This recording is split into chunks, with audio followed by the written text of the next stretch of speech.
Kapag namatay ang isang taong matuwid, walang gaanong nagtatanong kung bakit. Walang gaanong nakakaalam na ang mga taong matuwid ay kinukuha ng Diyos para ilayo sa masama. Sapagkat kapag namatay ang taong matuwid, magkakaroon na siya ng kapayapaan at kapahingahan. Pero kayong mga lahi ng mga mangkukulam, ng mga nangangalunya at ng mga babaeng bayaran, lumapit kayo at nang kayo'y mahatulan. Kinukutya ninyo ang mga taong matuwid, ngininiwian at binebelatan ninyo sila. Lahi kayo ng mga rebelde at mga sinungaling. Sinasamba ninyo ang inyong mga Diyos-Diyosan sa pamamagitan ng pakikipagtalik sa ilalim ng bawat malalagong punong kahoy na itinuturing niyong banal.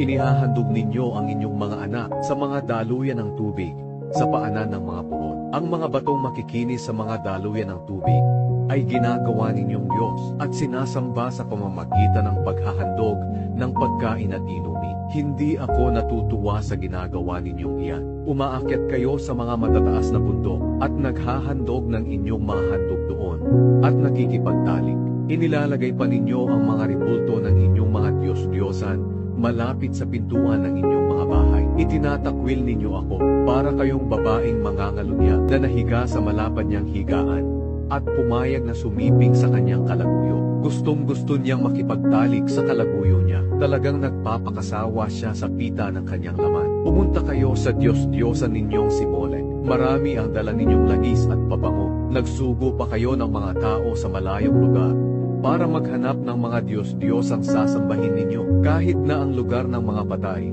ay parang pupuntahan nyo pa. At kahit pagod na kayo sa kakahanap ng mga Diyos-Diyosan, hindi pa rin kayo nawawala ng pag-asa. Pilit ninyong pinalalakas ang inyong sarili, kaya hindi kayo nanghihina. Sinabi ng Panginoon, sino ba itong mga Diyos-Diyosan na kinatatakutan nyo at nagsinungaling kayo sa akin? Kinalimutan nyo ako at hindi pinansin. Ano ba ang dahilan? Bakit hindi nyo na ako iginagalang? Dahil ba sa nanahimik ako sa loob ng mahabang panahon, ang akala ninyo'y matuwid ang inyong ginagawa. Pero ipapakita ko kung anong klaseng tao kayo. At hindi talaga makakatulong sa inyo ang inyong mga Diyos-Diyosan kapag humingi kayo ng tulong sa kanila. Silang lahat ay tatangayin ng hangin at mapapadpad sila sa isang ihip lamang. Pero ang mga nagtitiwala sa akin ay maninirahan sa lupa at sasamba sa aking banal na bundok. Sasabihin ko, ayusin ninyo ang daan na dadaanan ng aking mga mamamayan. Ito pa ang sinasabi ng kataas-taasang Diyos,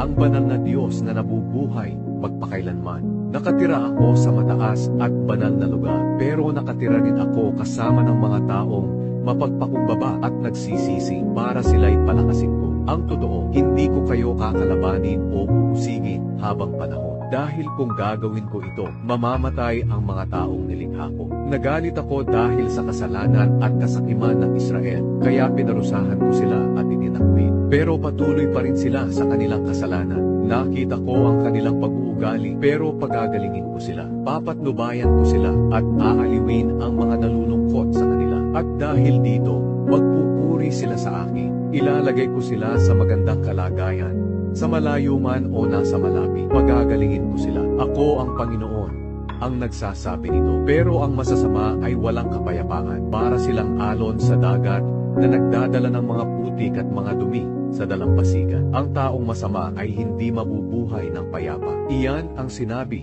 ng aking Diyos.